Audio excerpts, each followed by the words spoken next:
చూసుకుంటే ఒక 1 kg of heroine seize చేశారు.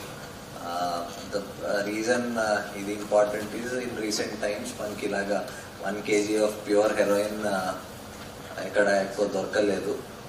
So this is a big catch because it is worth almost pure heroin is worth, of course అది quality మీద depend అవుతుంది, but somewhere around 7 to 8 crores worth ఉంటుంది అది. And if మనకి దీని purity course ఇప్పుడు తెలియదు, అది FSL పోతే కానీ తెలుస్తుంది, but it might be worth more also. So దీంట్లో 4 persons అరెస్ట్ చేయడం జరిగింది. One of the main persons is Nemichand Bhati అని, అండ్ దెన్ ఆయనతో పాటు నర్పట్ సింగ్, అజయ్ భాటి అండ్ హరీష్ సిర్వి. సో దీంట్లో బేసికల్లీ ఏం జరుగుతుందంటే సంతోష్ ఆచార్య అని ప్రెజెంట్లీ ఈ పర్సన్ రాజస్థాన్లో జోధ్పూర్లో జైల్లో ఉన్నారు అని తెలిసింది. సో ఆయన one of the main suppliers of heroin. Heroin మీ అందరికీ ఐడియా ఉంటుంది కొంచెం, that most of the heroin comes from outside the country. Unlike ganja కానీ ఎక్కడ మ్యానుఫ్యాక్చర్ అంటే ప్రొడ్యూస్ కాదు, అక్రాస్ ద బార్డర్ నుంచి వస్తుంది హెరోయిన్.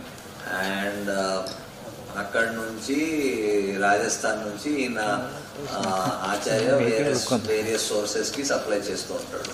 సో ఈయన ఈ 1 kg హెరోయిన్ ఈయన నేమిచంద్ దగ్గర పెట్టి ఉంటాడు, ఫర్ సేఫ్టీ కోసం ఈయన దగ్గర పెట్టాడు. బట్ ఈ మధ్య ఆయన అరెస్ట్ అయ్యి జైలుకి వెళ్ళిపోయాడు. సో ఈ నేమిచంద్ దానికి డిస్పోజ్ చేయడం, అమ్మడం, దాంట్లో ఏదో అర్న్ చేసుకోవచ్చు అని చూసి ఇక్కడ వాళ్ళ రిలేటివ్ ఇక్కడ అజయ్ భాటి అని ఉంటాడు, ఆయనకి తెలిసిన వాళ్ళు ఇంకొక హరీష్ సిర్వి ఉంటారు. వాళ్ళ ద్వారా ఇక్కడ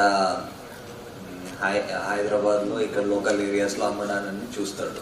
సో ఆయన రాజస్థాన్ నుంచి ఫ్లైట్లో వస్తాడు, అండ్ ఈయన నర్పట్ సింగ్ అని మనిషికి ఆ హెరోయిన్ ఇస్తాడు, ఆయన బస్లో తీసుకొస్తాడు ఇక్కడ. సో ఇక్కడ పెట్టి మళ్ళీ ఇక్కడ నుంచి మళ్ళీ ఫర్దర్ దానికి ఐదర్ మిక్స్ చేసి ఆర్ ప్యూర్ ఫామ్లో స్మాలర్ క్వాంటిటీలో దానికి ఫర్దర్ దానికి డిస్ట్రిబ్యూట్ చేయడం అని ట్రై చేస్తున్నారు.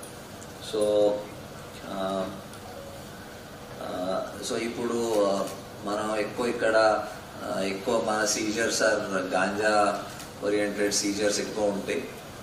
Thanks for watching. Please subscribe our Spy News Live channel.